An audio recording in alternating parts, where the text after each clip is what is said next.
Ottawa in Ontario in Canada. And I had the great pleasure of meeting his wife at lunchtime today, and a lovely little boy who was running about, not terrifying his mother, but I was marveling at her patience with a little 2-year-old, not two, he's not 2, how old is he? He's 2.5. 1.5, yes. He looked rather muscular, you know, I think, yes. Be like his father, a karate expert, do you think, at some stage? But anyway, it's a 14-hour trip for a mother with a 1.5-year-old. I know nothing of that, but you will. Yeah, you know what that is. Anyway, it was absolutely lovely to meet them. And I was looking again at the subject that John Henry Westen is going to speak about, faith in action. And I was going to mention this to him this morning, but I didn't get round to it. On the 16th of March, an appropriate day, because the following day is a big day for persons of Irish extraction. Anyway, I happened to be watching a television program off the internet, of a channel which is RT, which is Russia Today, it stands for RT, and I find it quite enjoyable. If you get a chance to look at it, RT. And the faith in action was precisely what I saw John Henry Westen demonstrating on that international television news channel with 3 other persons. And you will know what a split screen is. It's where you get in television, you get 1 or more images of a human being. In this case, there were 4 in the screen. The host for the program, as you look at the screen top right, 2 women on the left, and John Henry Westen in the bottom of the quartet. And they were talking about the Catholic Church. The 2 women had a background that I didn't become familiar with. Obviously, the presenter had his own particular point of view. I'm not sure that he had an electric prod or a goad, but it seemed to be, he was doing that orally. But one of the 2 women seemed to have been in a religious order or in a religious life at some stage, and her particular barrow was a married clergy and sundry other propositions that didn't seem to be in the front of the present Pope's mind. And the person who appeared on the screen below her, I think may well have, from the remarks she made, have been a Catholic at some stage, but had decided that it probably wasn't for her, and she was something else. But she still had extremely firm views about the Catholic Church and how it should organize itself and how it should be run. And there was one solitary soul who was speaking on behalf of Orthodox Catholicism on the bottom right of the screen, and he championed our views. And I thought, good on that man, well done. And I still say that. He was absolutely marvelous, and he was almost unbearably polite. He achieved a great deal more, and his charity kind of came through, and I thought, a man of remarkable restraint. It wasn't 3 against 1, but it was certainly 2 against 1, and they were both formidable women. I think one was a Brit, one was from the United Kingdom, I think. That was the one who wanted a female pope, was it, or something like that? Anyway, yes. I thought to myself, that'll take a while, and yet I haven't spoken to Francis I about his resignation, but if I do, I will let you know. Yes, and the person below, well, very strong views about how the Catholic Church should operate and why it wasn't functioning properly. But anyway, we had a champion on the screen on this international program, Russia Today, and that man was John Henry Westen, and he's here, and I want to hear what he has to say.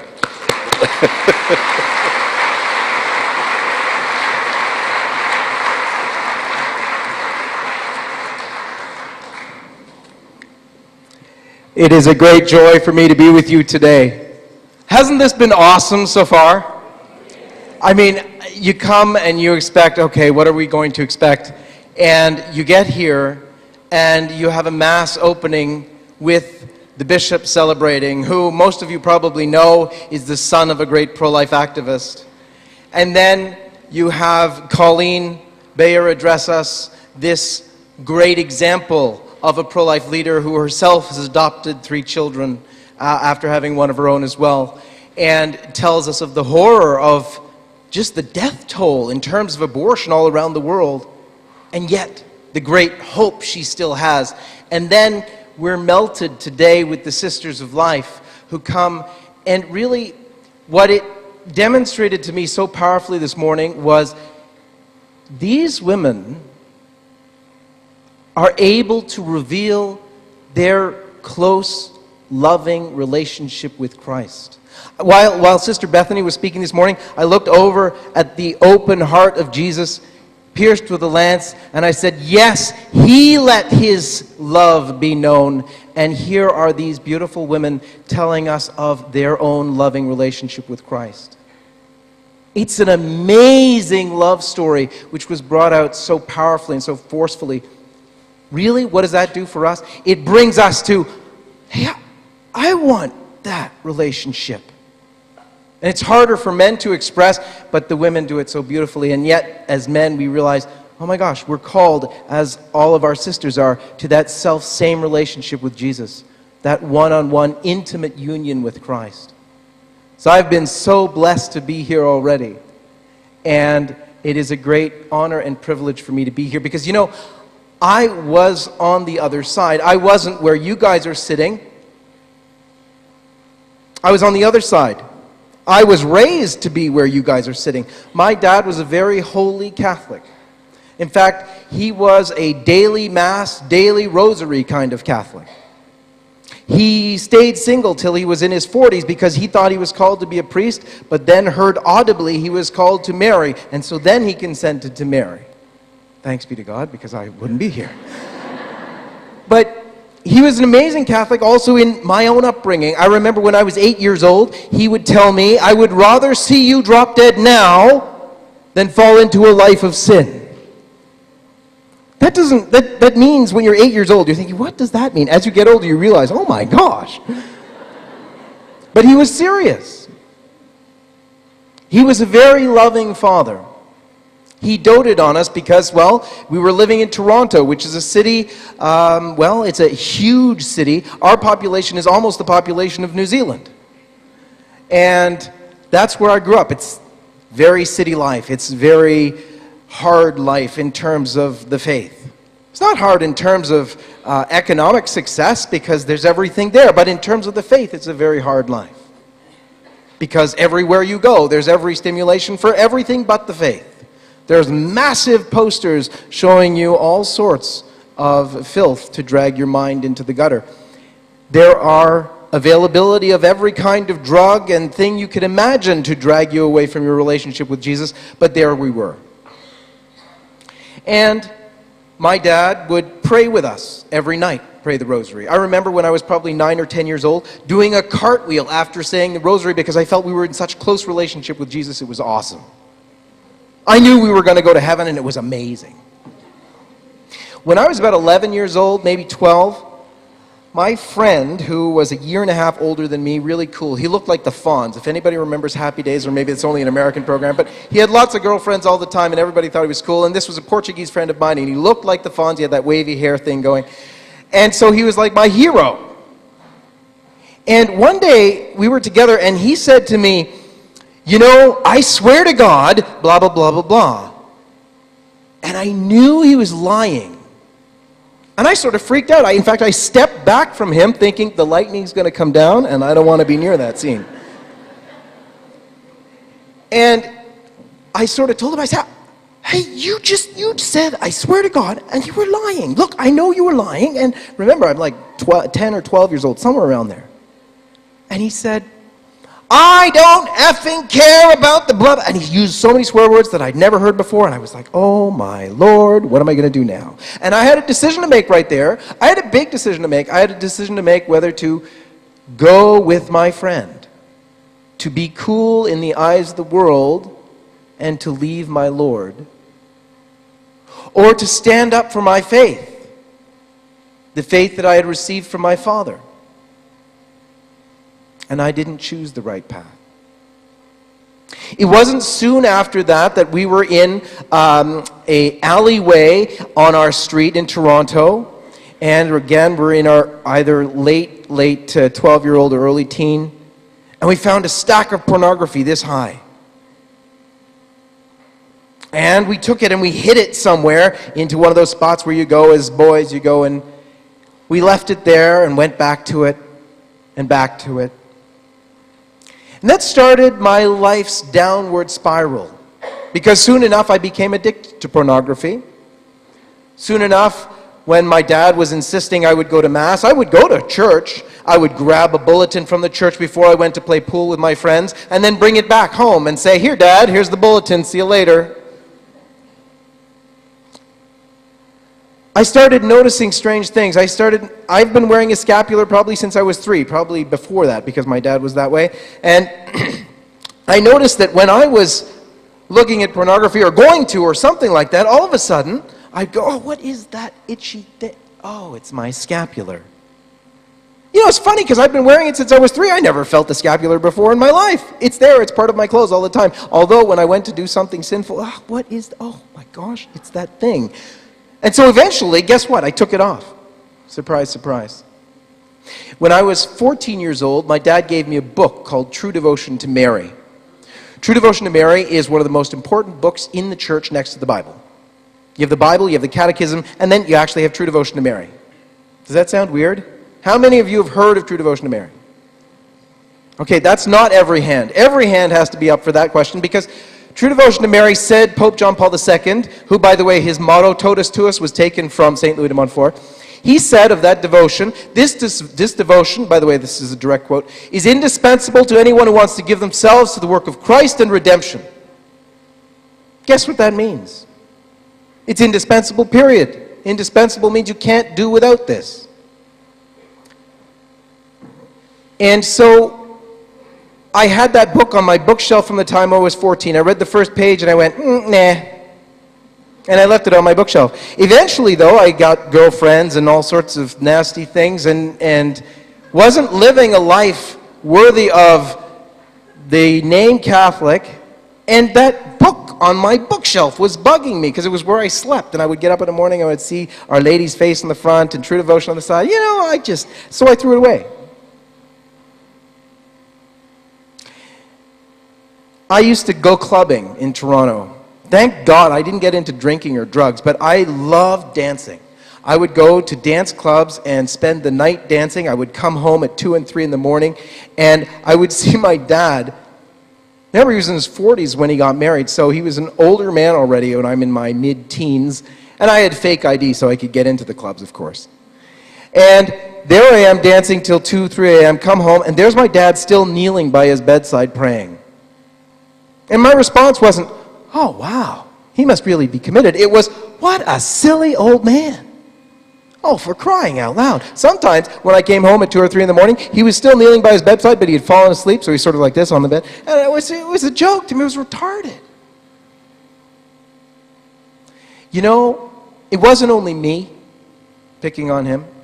I had 2 siblings. I had a younger brother and a much younger sister, and my brother, too, in his turn, who did get into drinking and drugs.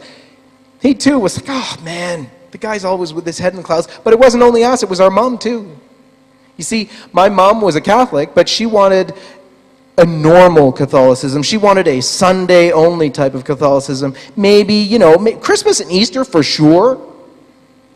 But what is wrong with just Sundays? What is this daily Mass thing? What is this rosary every night thing? What for? Don't you know you're an extremist? It wasn't only his wife and his kids, it was actually his own family too. His mother and his sister. You see, he was a visa officer for Canada at one point in his life, which means he brought people into the country. Sometimes those people would be poor, and so he would bring them in and let them sleep in his house. And his mother said, "Oh, you're crazy. You don't know what you're doing." Sometimes he'd give them his furniture as they left so they could have something to start with, and that just drove his whole family nuts. He worked later for the Catholic Children's Aid in Canada, and because he would mention the faith as part of the Catholic Children's Aid and caring for the people who he was with in social work, his workers made fun of him and called him a crazy extremist as well. But that was my dad. And yet I was living a life so far from the faith that when I got to university level, I kept clubbing, of course, and I was going absolutely crazy. I had more than one girlfriend at the same time, so your life becomes a living lie. You have to lie to do this, or to do that, and to do that. When I met another girl at university, she was older than me, and I knew she would likely not go out with me if I was younger, so guess what? I showed her that fake ID I had to get into the clubs. That put me at a year and a half older than her, and that was just grand. And that was a girl I really liked. So on goes life, and I'm driving. Oh, by the way, at university I got involved with the Chinese mafia. Started stealing things.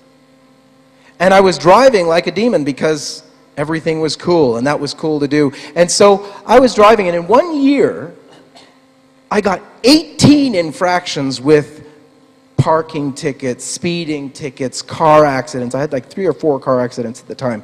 And it was insanity. But one of the things that happened was when I got caught driving, I was speeding, so I lost some points. Then I got caught speeding again, and I lost some more points. Then I got caught speeding a 3rd time, and I lost my license.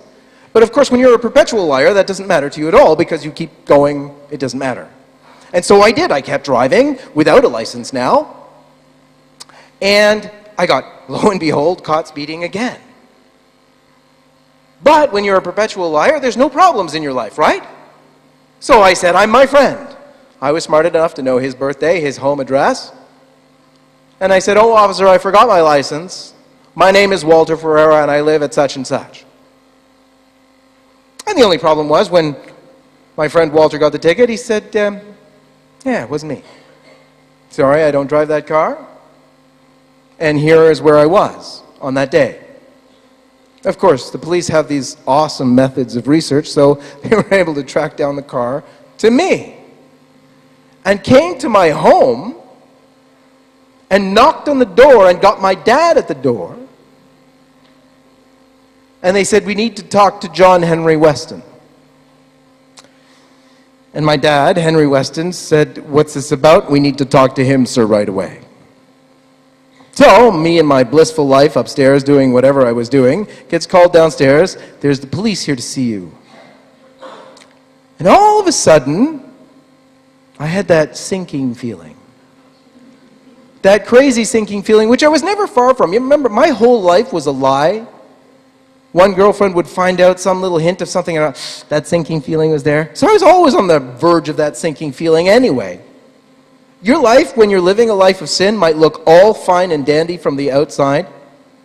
My male friends were probably looking and saying, hey, that guy's got girlfriends, not girlfriend. And he's cool, he's into porn, he's got a car, he's racing around. So it might have looked all sorts of grandiose from the outside, but from the inside, it's hell. And so when I heard the police were downstairs, I didn't even know what they were there for. Because I was doing so many bad things, it could have been a number of things. And there they were with the fraud. Oh my gosh, what do you mean fraud? Yeah, it's a criminal offense. Oh, by the way, you're not staying home now, you're coming with us. Oh, you're coming with us where? Oh, coming with us to jail.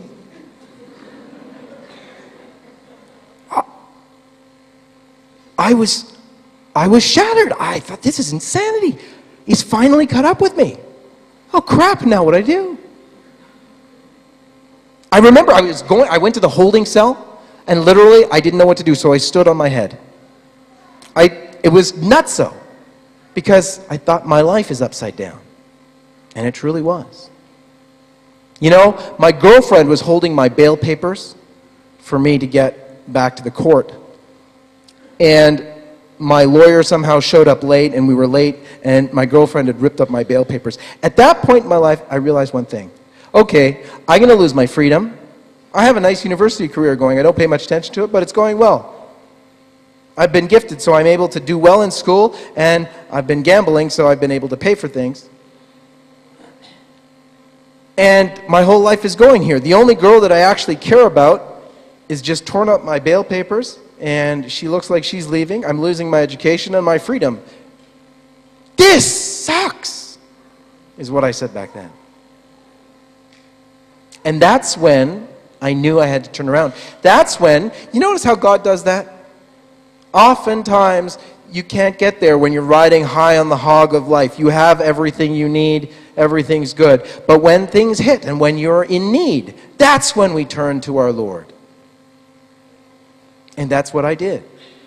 I turned to our Lord and tried to pray. So I prayed the Our Father. And it was hard. I somehow miraculously got out of that scrape with jail with just basically a warning, and went home and decided to try and live this life my dad was talking about all the time. But it was tough. Because you know what? I was still addicted to porn. I said, I'm not going to do that anymore. And the next day I'd be walking to the video store, asking myself as I'm walking, what are you doing? Oh, I don't have any control. That's what I'm doing. Because it has control over me. You see, when Jesus tells us that he wants to come to us to give us life and to give it to us abundantly, many people out there in the world think, oh, you're going to be all sorts of restricted with Jesus. And it's exactly the opposite. You're all sorts of restricted when you're into sin because you can become a slave to sin. And Jesus gives you freedom. And so I couldn't get it right. So I finally turned to that book that my dad had put on my shelf, oh, that many years ago, True Devotion to Mary by St. Louis de Montfort. And in fact, it's a tiny little book. It's only about 100 pages long. It's the church's greatest treatise on Mary. The church has volumes on Mary that are this thick, written by the greatest saints. Yet it says the most important one is this tiny book of about 100 pages. For me, that was great because I had spent most of the years when I should be studying and learning about the faith off watching porn on TV. And so I needed to catch up, and I needed this way of doing it. So I read this 100-page book, and then I said, uh-oh. I realized this does not mean an hour on Sundays. It doesn't.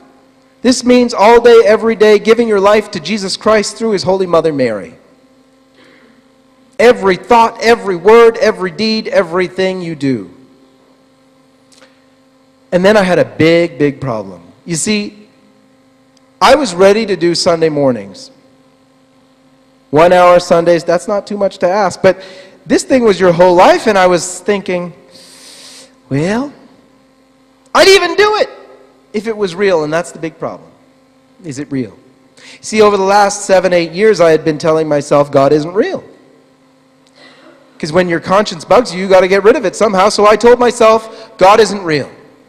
Over and over again. If someone could prove it to me, oh yeah, I'd believe and I'd be like my dad, but it's not. And so I had nothing to do but go ask my dad. It was the only thing I knew left in life anymore was that Dad loved me. Because my whole life was absolutely upside down. So I put the True Devotion book under my arm and I went to talk to him. I had a whole little speech prepared for him. Dad, I only know one thing in life anymore, and that's that you love me. I read your book, and it means giving up my whole life, and I'm ready to do that, but only if it's real. Can you please tell me, is this real? I could never ask my dad that question. I got up to Dad, and I looked at him, and his whole life smacked me in the face harder than anything he could ever have said. I saw in him all the persecutions he received for being an extremist, daily Mass, daily Rosary Catholic. I remembered when he was having a haircut by my aunt, he was praying silently to himself, and she caught him and she smacked him and said, "What are you doing?" I remembered walking by him at 2 a.m. in the morning while he was kneeling there saying, "What a silly old man." I remembered when I was on the phone at 2 a.m. in the morning in downtown Toronto and I heard a noise in the backyard and I grabbed the bar from my dumbbell and went outside to clobber whoever it was, and there was my dad kneeling in front of a statue of Our Lady. That persecution he suffered for the truth of the faith gave me the answer that no word anybody could have said would have given me. The example of your lived out faith, especially the persecutions you suffer for this faith, speak louder than any words you can ever say. What did St. Francis say? St. Francis, for whom the Pope took his name. He said, "Go and preach to the whole world, day and night, and if you have to, use words."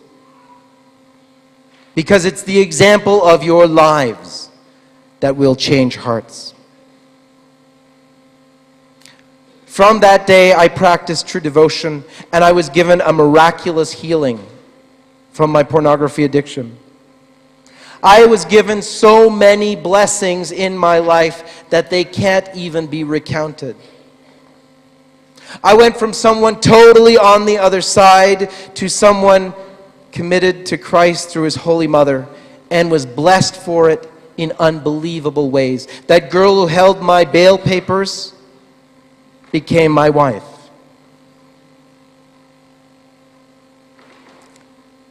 I, who probably was, encouraging people in contraception and abortion, and I didn't give a care, am now blessed with 8 beautiful children.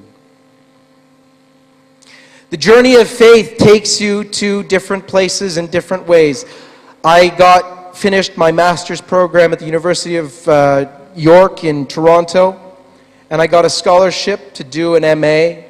I did the MA in an extended version and was 2 years away from a PhD and had a full scholarship to do that as well.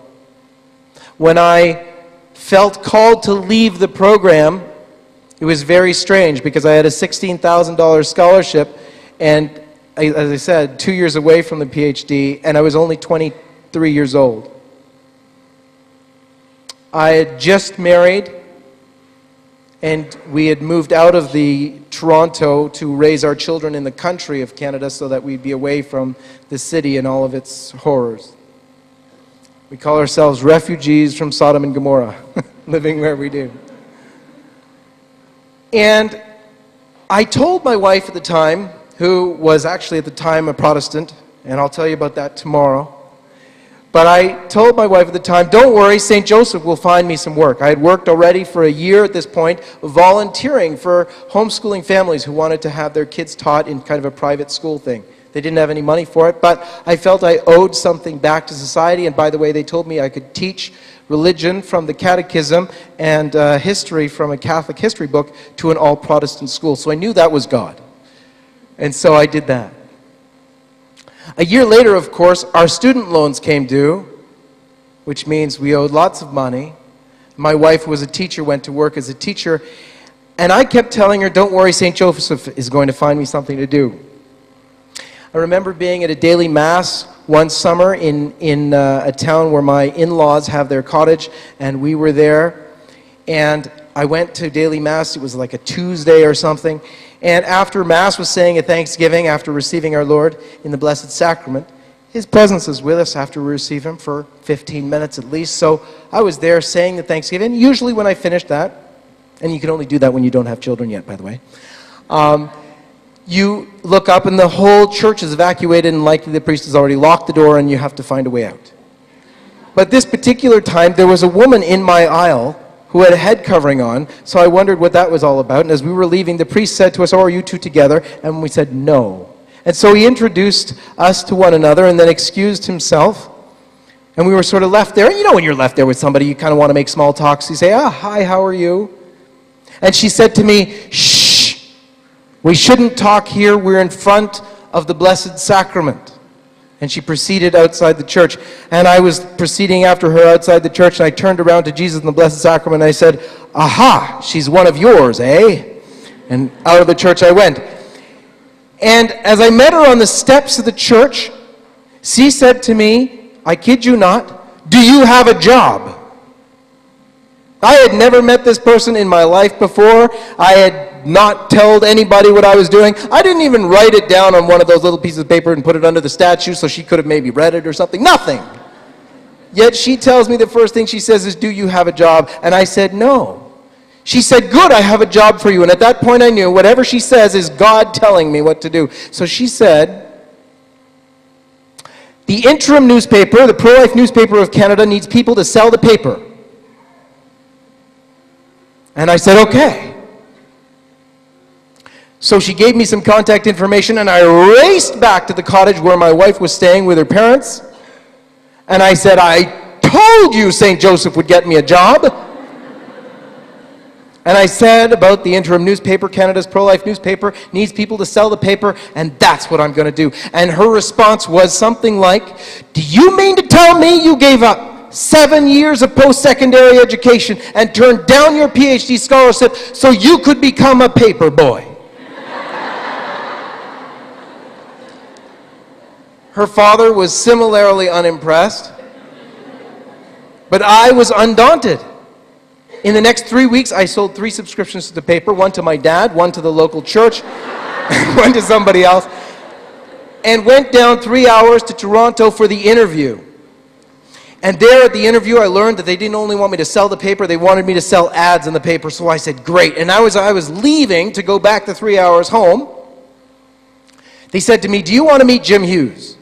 And I said, oh, sure. Jim Hughes is the head of the pro-life movement in Canada. He's the guy on TV all the time. They love to have him on TV because he's a big white guy with white hair. So they love that image. But anyway, Jim's a great guy. And I went up to him, and I was going up to him. He did not look friendly at all. I'm walking up to him, and he has got this horrible grimace on his face, and he's looking at some papers. And so I get to him, and I'm right in front of him, and he throws the papers down on the desk, and he says, what the heck is this? Except he doesn't say heck. He says that other H word that ends in 2 hockey sticks. And I looked at it, and it's my resume, and so I said, that's my resume. And he picks it up, and he leafs through it again, and he says, are you for real? I just met this guy. And he's saying, what the heck is this? And are you for real? And he's going through it. He says, were you a researcher at the University of Toronto, University of Ottawa, and the University of Florence in Italy? And I said, yes. He said, you had a PhD scholarship? And I said, yes. He said, you turned down the PhD? I said, yes. And he was angry. He was unfriendly. And so eventually in the conversation, I said to him, you know what? You know my dad. My dad is Henry Westen. And yes, I don't look at all like him because he's a white guy with blue eyes. That's because my mother's Indian and I'm a mix, and therefore I'm John Henry Westen and he's Henry Westen. And he's a supporter of yours, actually. And all of a sudden, Jim's demeanor changed completely. He took me back to his office and he said, look, you can work for us, you cannot sell the paper for us. So he put me on research, and that was a great thing because research was, for me, what I had been doing all these years before. And the research projects that he had me doing, I sent off by email, was just starting, it was 1995. I sent off to my few friends and to Jim. Jim was the vice president of International Right to Life, and so he'd share some of these reports with the international leaders of the pro-life movement. That was actually the birth of LifeSite News. These little crazy reports that I was sending in from Bancroft, Ontario at the time, and they became very regular. In 1997, Steve Jelcevac was asked to start a website for the pro-life movement in Canada, and so he built this website, and on it we put this little, by that time, little news thing I was doing every day. And lo and behold, the news thing became more and more important on the website, so much so that all the other stuff on the website wasn't paid much attention to. So the pro-life group there said, we need our own website. That's the news site for everybody. Those were the beginnings of LifeSite News, which today is something very miraculous. I have no idea how this kind of crazy, small, seeming nonsense has turned into what it is now. Right now, LifeSiteNews.com is a resource for the whole wide world's pro-life movement. Last month, we had 3.3 million page views. We're known by every single leader in the pro-life movement throughout the world. And we have journalists in the United States, in Australia, in Italy and Rome, in Canada, of course, in France, in Mexico, and soon to be in Russia. We're launching a Spanish language site right now, and things are moving crazily. And what is this? This is nothing but simply answering to God's call in faith. Crazy little calls in faith. But He is so faithful. He is so good, even to the worst of sinners. Remember my background of railing against Christ, of railing against His body, of abusing His body. Because remember, of course, when we abuse ourselves or women by looking at pornography, we're abusing Christ. What did Christ say in the Gospels? He said how we're going to be judged. When I was hungry, you didn't feed me. When I was thirsty, you didn't give me a drink. When I was sick, you didn't visit me. What? Wait When did we see you hungry, or you thirsty, or you sick, and didn't minister to you? Because you didn't do it to the least of these, you didn't do it to me. Depart from me into everlasting fire. And then to the good, he says, when I was thirsty, you gave me a drink. Hungry, you fed me, and so on. And the good say to him, when did we see you hungry? When did we see you thirsty?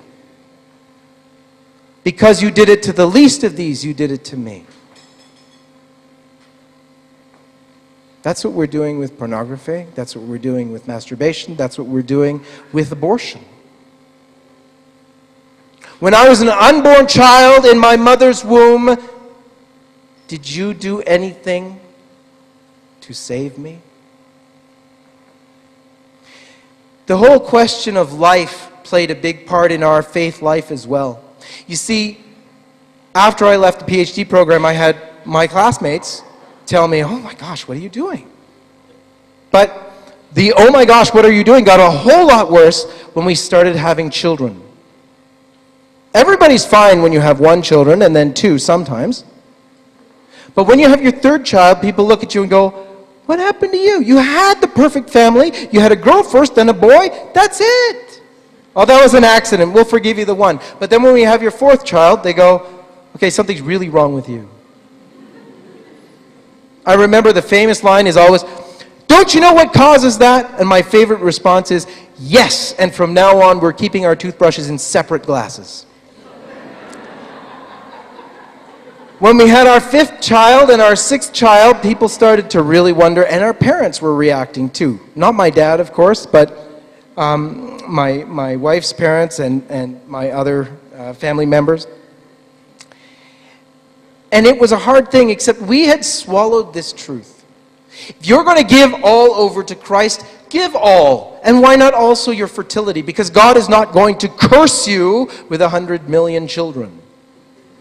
It's God who opens the womb and God who provides.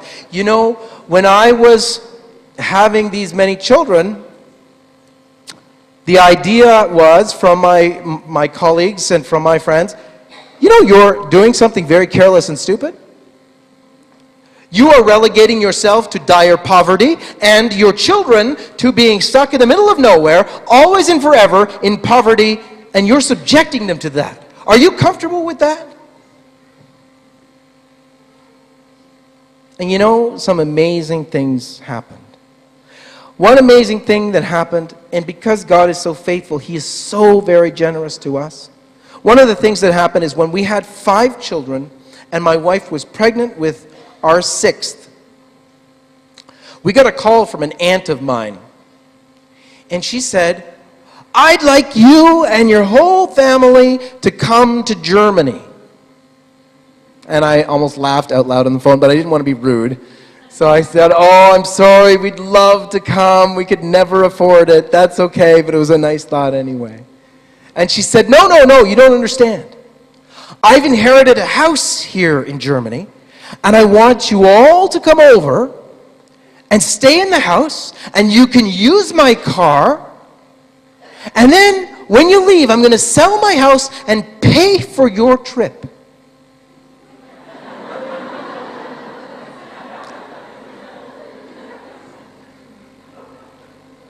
And so we went to Germany.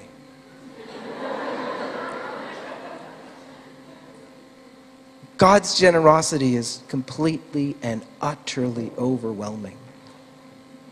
If you give yourself to Him, He gives Himself to you over and over and over again in the most generous, awesome ways.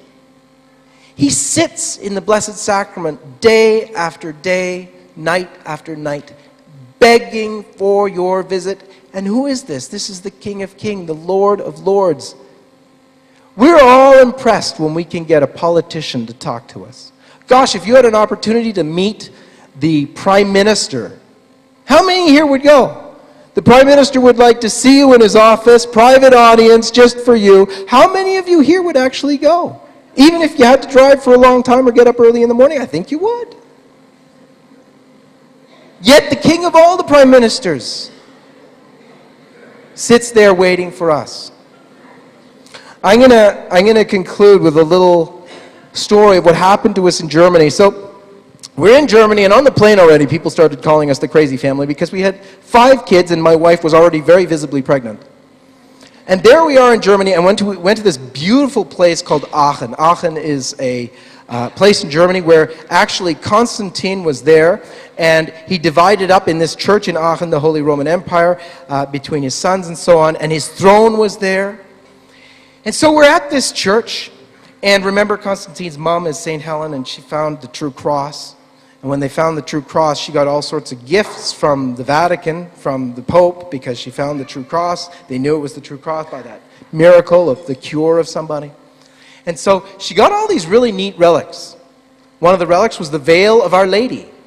One of the relics was part of the swaddling clothes of Christ. And so these relics are in this church in a golden box inside encased glass. And they're up in the front part of the church, the apse of the church. It's a very beautiful, old, ancient church, over 1,000, probably over 1,500 years old. And there we were, 5 kids, my pregnant wife. The oldest of the kids was about 6 years old. And so all the way down. And we start off our tour with a 45-minute lecture all in German. And I understand German, so I'm having the time of my life. And my wife, who catches every 10th word, is trying desperately to keep the 5 kids while she's pregnant inside this little square area where we are. And so finally that part of the tour is over, and we go into the apse of the church, which is just beautiful, all ancient things everywhere. And we have the kids, and I'm holding one of the babies, and she's holding one of the babies. And our beautiful 6-year-old daughter is dutifully listening to the beautiful tour, and Mummy's explaining things, and it's amazing things. And off to the side are choir benches. Choir benches are ancient benches where the monks used to sit, and in between, on the bench, in between each little seat is sort of a wall kind of thing, all in beautiful carved oak. And the wall was there so that they would focus on Jesus and the Blessed Sacrament, not on one another. And protecting them was this big velvet rope. And our 3-year-old, Jacob, decided that he needed a seat. So, of course, for him, he slipped under the velvet rope and sat on the first of the choir chairs.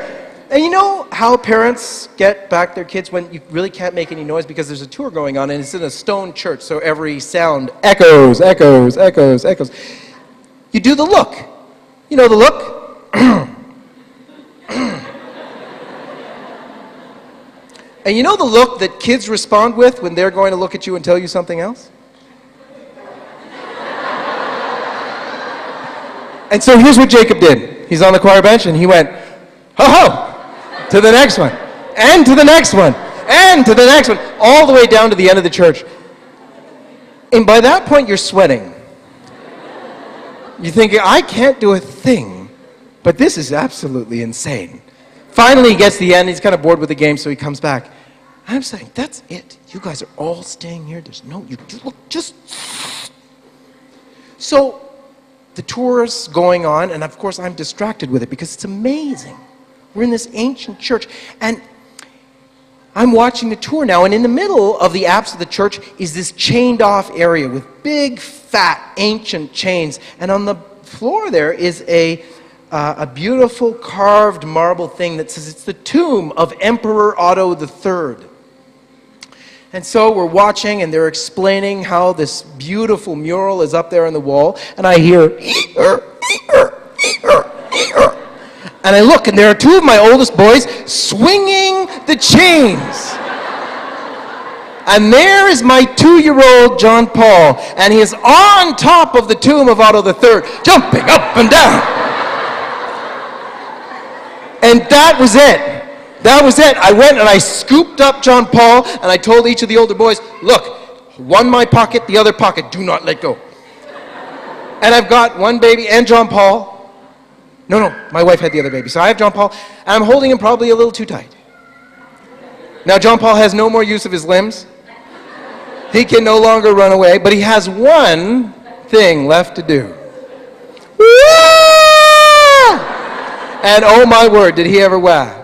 And at this point, I was beyond sweating. I was losing it. And I turned, because they had removed the Blessed Sacrament to a side chapel, I turned to the reliquary full of the most important relics in the church, and I said, Lord, please, please help us.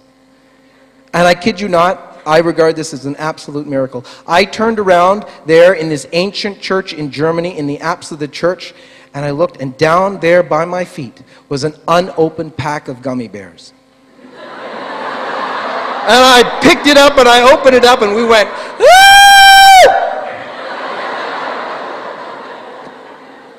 And for the rest of that whole beautiful journey, pilgrimage inside that church, we had silence. We had reverent silence. I should say praise the Lord, but I don't know how charismatic you guys are. But we had silence, and after the tour ended, we were both beaming with holy joy. And so I said to my wife, you know what? Can you just watch the rest of the kids? I'm going to take John Paul, the little one who was jumping up and down on the tomb of Otto III and was quiet after that, to say thank you to Jesus in the Blessed Sacrament in the Adoration Chapel. And so we got to the Adoration Chapel, and this is typical of churches which are used as almost like museums, is they have a section, a chapel, where it's big signs, you know, this is for adoration only, no visits, silence please. And so I walked right up to the front with little John Paul, only 2 years old, and walked right up to the front and knelt down at the kneeler and praised and thanked Jesus in the Eucharist for what truly to us was a miracle. It was a miracle that we were there in Germany in the first place, but it was an immediate miracle in that we had silence for the rest of our trip. And you know, as we walked out after a few minutes, I was really proud, because here's this little 2-year-old totally silent in an adoration chapel. And as we're walking out, I could see all the old ladies smiling, you know, with that admiring little smile that you love so much, me holding the baby, and, you know, yeah. And we were 3/4 of the way out of the chapel, and John Paul stopped. And you know what, when the kid stops and you're sort of, whoa, hey, what's that? And he stopped and he whisked around, and he put up his hand and he said, "Goodbye, Jesus!"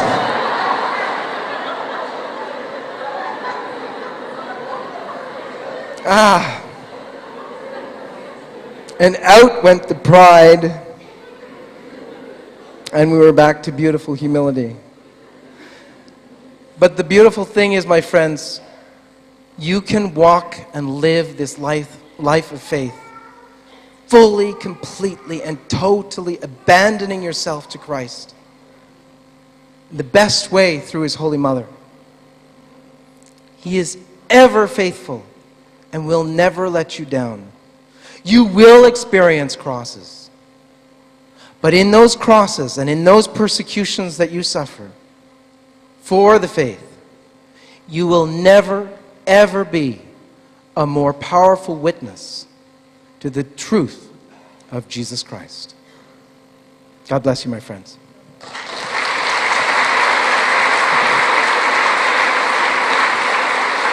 On the other side. I wasn't where you guys are sitting.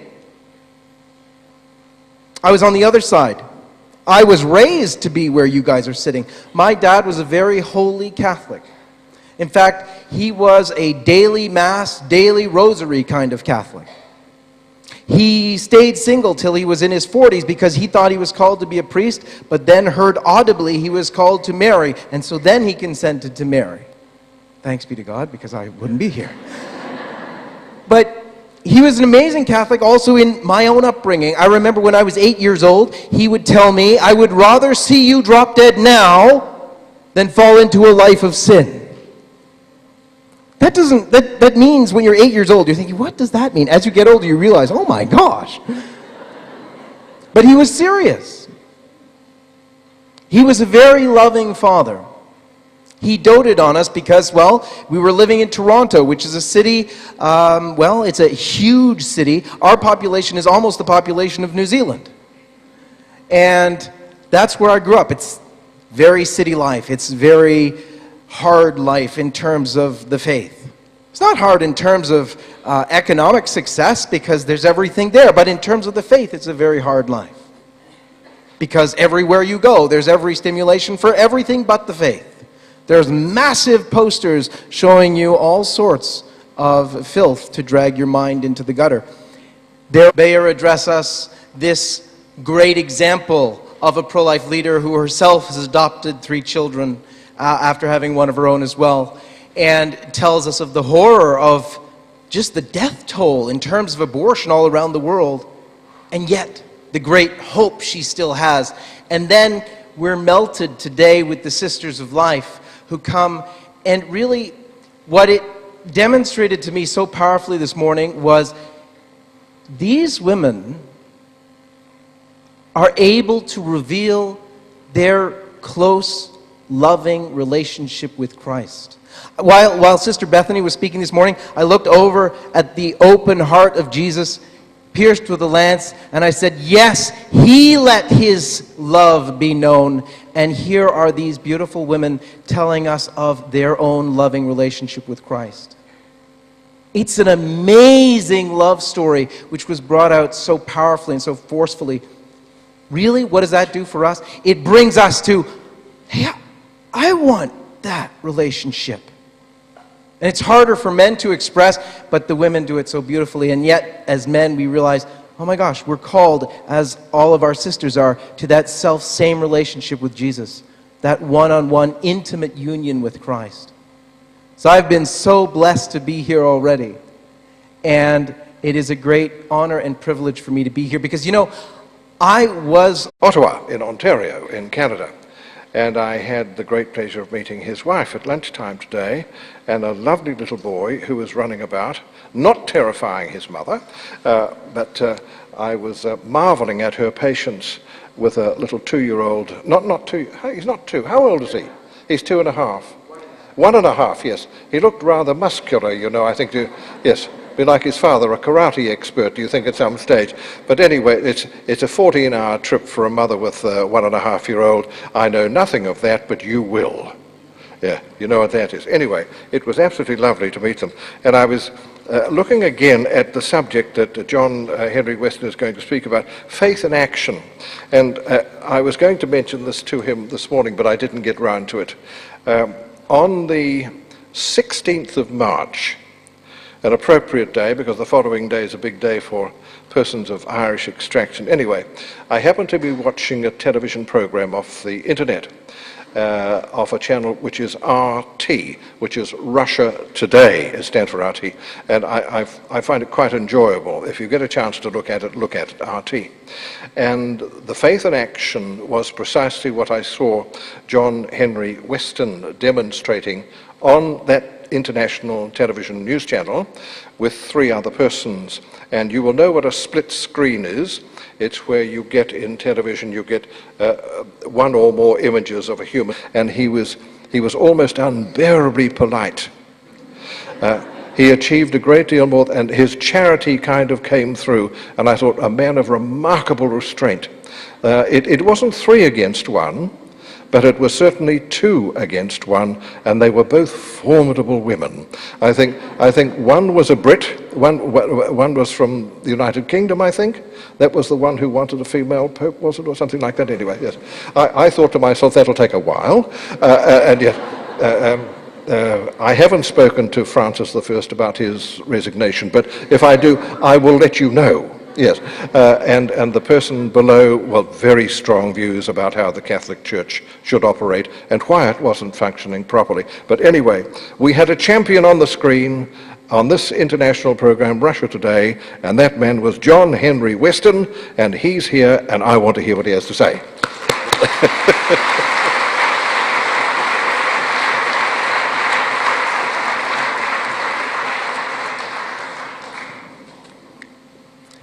It is a great joy for me to be with you today. Hasn't this been awesome so far? I mean, you come and you expect, okay, what are we going to expect? And you get here and you have a mass opening with the bishop celebrating, who most of you probably know is the son of a great pro-life activist. And then you have Colleen being. In this case, there were four in the screen. The host for the program, as you look at the screen top right, two women on the left, and John Henry Westen in the bottom of the quartet. And they were talking about the Catholic Church. The two women had a background that I didn't become familiar with. Obviously, the presenter had his own particular point of view. I'm not sure that he had an electric prod or a goad, but it seemed to be, he was doing that orally. But one of the two women seemed to have been in a religious order or in a religious life at some stage, and her particular barrow was a married clergy and sundry other propositions that didn't seem to be in the front of the present Pope's mind. And the person who appeared on the screen below her, I think may well have, from the remarks she made, have been a Catholic at some stage, but had decided that it probably wasn't for her, and she was something else. But she still had extremely firm views about the Catholic Church and how it should organize itself and how it should be run. And there was one solitary soul who was speaking on behalf of Orthodox Catholicism on the bottom right of the screen, and he championed our views. And I thought, good on that man, well done. And I still say that. He was absolutely marvelous.